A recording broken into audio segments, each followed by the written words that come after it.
রহস্যজনক ও অদ্ভুত 10টি জিনিস যেগুলি আন্টার্কটিকার বরফ থেকে উদ্ধার করা হয়েছে। পৃথিবীর সবচেয়ে রহস্যময় স্থানগুলির মধ্যে একটি হলো আন্টার্কটিকা।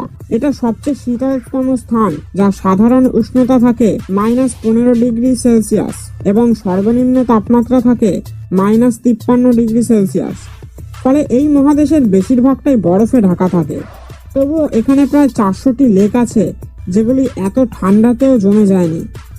আন্টার্কটিকায় কোনো টাইম জোন নেই, এমনকি কোনো দেশও নেই, এবং মাত্র 2টি এটিএম আছে। তা সত্ত্বেও আন্টার্কটিকা যদি তোমার কাছে অদ্ভুত বলে মনে না হয়, তাহলে বলি রহস্যজনক ও অদ্ভুত 10টি জিনিস যেগুলি আন্টার্কটিকার বরফ থেকে উদ্ধার করা হয়েছে। আন্টার্কটিকা উদ্ধার করা হয় 1820 সালে রাশিয়ান অভিযান দ্বারা। তারপর থেকে অসংখ্য গবেষকদের যাতায়াত শুরু হয় এখানে। কিভাবে জীবজন্তু এই অনন্ত শীতেও বেঁচে আছে, এখানে অনেক কিংবদন্তি ও পৌরাণিক কাহিনী রয়েছে। কিছু মানুষ বিশ্বাস করে বরফের নিচে এলিয়েন স্পেসশিপ আটকে আছে। অন্যরা আবার বিশ্বাস করে এই বিশাল বরফের নিচে একটি শহর লুকিয়ে আছে। অনেক বিজ্ঞানীও এই কথায় সায় দিয়েছেন। তারা জানিয়েছেন আন্টার্কটিকা হলো হারিয়ে যাওয়া আটলান্টিসের ঘর। কিংবদন্তি অনুযায়ী আটলান্টিস ছিল উপদেবতাদের অধিষ্ঠিত একটি শহর। 360 খ্রিস্টপূর্বাব্দে গ্রিক দার্শনিক প্লেটো প্রথম এই শহরের উল্লেখ করেন। 10 দীর্ঘায়িত মাথার খুলি। এটা একটা আশ্চর্যজনক আবিষ্কার। 2014 সালে আন্টার্কটিকায় 3টি দীর্ঘায়িত মাথার খুলি পাওয়া যায়। এই খুলিগুলি প্রথম প্রমাণ করে আন্টার্কটিকায় মানুষের উপস্থিতি। এই আবিষ্কারের সবচেয়ে আশ্চর্যজনক জিনিস হলো এদের অস্বাভাবিক আকারের সঙ্গে মিশর, পেরু এবং অন্যান্য জায়গার পাওয়া যাওয়া খুলিগুলির মধ্যে এক মিল রয়েছে। কিছু প্রাচীন সভ্যতায় ছোটবেলা থেকেই মাথার খুলি বড় করার বিভিন্ন পদ্ধতি ছিল। এই আশ্চর্যজনক আবিষ্কারের মানে আফ্রিকা, দক্ষিণ আমেরিকা এবং আন্টার্কটিক সভ্যতার মধ্যে যোগাযোগ ছিল। প্রাচীন মিটিওরাইটের সমাধিক্ষেত্র। বিশ্বে আবিষ্কার হওয়া মিটিওরাইটগুলোর মধ্যে 90% মিটিওরাইটই এখানে পাওয়া গেছে। এখানকার বিশাল বরফখণ্ডগুলি এখানকার ধ্বংসাবশেষকে সংরক্ষণ এবং ক্ষয়ের হাত থেকে রক্ষা করে। শেষ 50 বছরে প্রায় 10,000-এরও বেশি মিটিওরাইট পাওয়া গেছে এখানে, যাদের মধ্যে কিছু 7 লক্ষ বছরেরও পুরনো। 2002 সালে আন্টার্কটিকায় আলুর আকারের একটি মিটিওরাইট পড়ে, যেটি এসেছিল মঙ্গল গ্রহ থেকে। বহিরাগত এই পাথরে পাওয়া যায় মঙ্গল গ্রহের মাইক্রোব জীবাশ্মের অবশেষ। আর প্রাচীন জীবাশ্ম থেকে জানা যায় আন্টার্কটিকাতেও ডাইনোসরাস ছিল।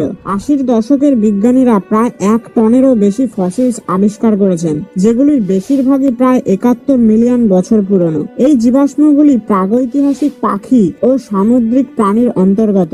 এর মানে এই মহাদেশে 70 থেকে 200 মিলিয়ন বছর আগে ডাইনোসরাস বাস করত। বিজ্ঞানীদের মতে তখন এখানকার তাপমাত্রা অনেক উষ্ণ ছিল। সাপ একটি অস্বাভাবিক প্রাণীর অবশিষ্টাংশ। 2009 সালে প্রত্নতত্ত্ববিদ আরেকটি আশ্চর্যজনক আবিষ্কার করেছেন। আন্টার্কটিকার বরফে একটি জীবাশ্মের অবশিষ্টাংশ পাওয়া গেছে, যেটির আকার অনেকটা বর্তমানে বিড়ালের মতন এবং এটি ডিম পাড়ত। এটি বর্তমান স্তন্যপায়ী প্রাণীর পূর্বপুরুষ। এই প্রাণীটি 250 মিলিয়ন বছর আগে বাস করত।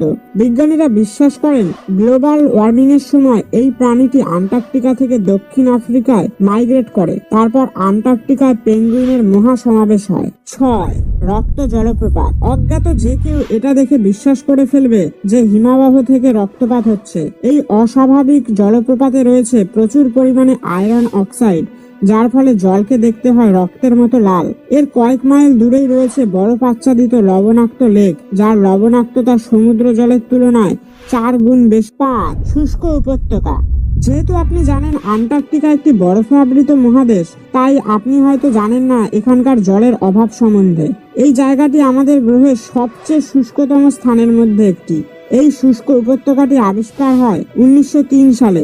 এখানে প্রায় 20 লক্ষ বছর ধরে কোনো বৃষ্টিপাত হয় না এবং এখানকার বাতাসের গতি মাঝে মাঝে প্রায় 200 মাইল পার আওয়ারে পৌঁছায়। 4 100 বছরের পুরনো হুইস্কি।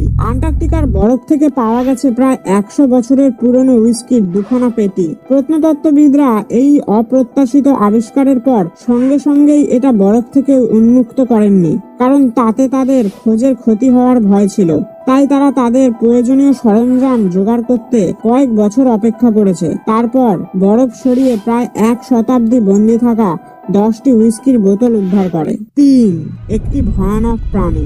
আমেরিকান প্রত্নতত্ত্ববিদ 1100 ফুট গভীরে আবিষ্কার করে একটি অজানা প্রাণী যার সঙ্গে মানুষের পরিচিত কোনো প্রাণীর মিল নেই। লম্বায় প্রাণীটি 8 ফুট এবং শরীরের চারিদিকে ছড়িয়ে আছে হাড়। এরকম শারীরিক কাঠামো দেখে বিজ্ঞানীদের ধাঁধার শেষ নেই। এখন তারা প্রাণীটির উৎস এবং তার শ্রেণীবিভাগ নির্ধারণ করার চেষ্টা করছেন। 2. ভূগর্ভস্থ লেক। বিজ্ঞানীরা খোঁজ করেছেন আন্টার্কটিকায় প্রায় 400টিরও বেশি লেক আছে, এত ঠান্ডায়ও যেগুলির জল জমে যায় না। অতিরিক্ত চাপের কারণে এখানে জল তরল অবস্থাতেই থাকে। 2013 সালে আমেরিকা যখন রস গ্লাসিয়ারে 2300 ফুট গভীরে ড্রিল করছিল, একটি ভূগর্ভস্থ লেক আবিষ্কার হয়। বিজ্ঞানীরা এই লেকের জল পরীক্ষা করে দেখে যে এই বৃহদায়তন বরফের নিচে যেখানে আলো নেই সেখানে ঠান্ডা প্রতিরোধী ব্যাকটেরিয়া বাস করে, যেগুলি ছিল বিজ্ঞানীদের অজানা। 1. জমে যাওয়া জাহাজ। এই মহাদেশটিকে একদিক থেকে অন্যদিকে পারাপার করার জন্য 1914 সালে দ্য ইম্পেরিয়াল ট্রান্স আন্টার্কটিক অভিযান তার লক্ষ্য শুরু করে। এই যাত্রায় 2টি জাহাজ অংশগ্রহণ করেছিল। এই অভিযানের নেতা ছিলেন মেরু এক্সপ্লোরার স্যার আর্নেস্ট স্যাকেলটন। তাকে এন্ডিওরেন্স জাহাজটিকে ওয়েলেস সাগর দিয়ে নিয়ে যেতে হতো এবং দ্বিতীয় জাহাজ অ্যাওয়াকে নিয়ে যেতে হতো রস সাগর দিয়ে। কিন্তু ঘটনাবহুল এন্ডিওরেন্স বরফে আটকে যায় এবং ভেঙে যায়। জাহাজের নাবিকরা স্যার স্যাকেলটনের নেতৃত্বে লাইফ বোটে করে ওয়েলেস সাগর পার করে। বরফের মরুভূমি পার করে তারা পৌঁছায় ওয়েলিং স্টেশনে, যেখানে তারা প্রয়োজনীয় সাহায্য পায়। তারা এই অভিযানটি সম্পূর্ণ করতে সাহায্য করে। ধন্যবাদ জানাই সেই ডিসিপ্লিন অর্গানাইজেশনকে এবং তাদের প্রতিভাবান লিডারদের। ক্রু মেম্বার যারা এলিফ্যান্ট আইল্যান্ডে রয়ে গিয়েছিল তাদের উদ্ধার করার জন্য রেস্কিউ মিশন আবার ফিরে আসে। অবশেষে 28 জনকে উদ্ধার করতে প্রায় 17 মাস সময় লাগে। অবশেষে বন্ধুরা, এই 10টি ঘটনার মধ্যে আপনার কোনটি সবচেয়ে ভালো লাগলো সেটি কমেন্টে লিখে অবশ্যই জানাবেন।